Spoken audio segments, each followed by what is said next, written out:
Minkejja li llum huwa proprju l-ewwel ħadd minn meta nfetħu mill-ġdid ir-ristoranti, proprju wara ġimgħat ta' restrizzjonijiet, in-nies preferew li jqattgħu dan il-jum xemxi fuq xi bajja.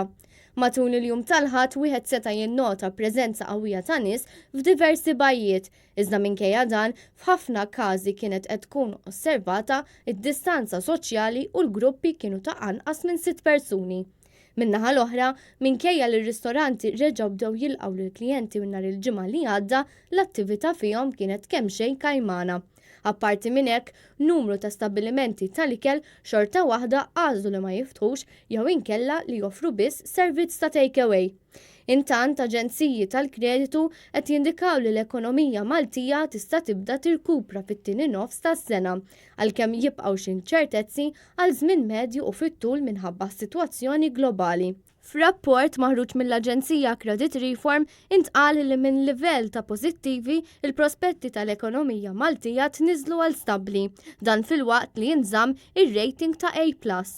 It-tħassib tal-ekonomisti tal-Aġenzija huwa l-fatt li l-ekonomija Maltija hija ekonomija miftuħa u tiddependi mill-effetti globali fuq it-turiżmu. L-Aġenzija qed tbassar li din is-sena il-Gvern flok surplus ser ikollu deficit ta' 8% u żieda temporanja fil-qatt. L-ekonomija Maltija ser turi tnaqqis ta' 5.5% din is-sena, għalkemm lejn l-aħħar tal-2020 ser tibda tirkupra.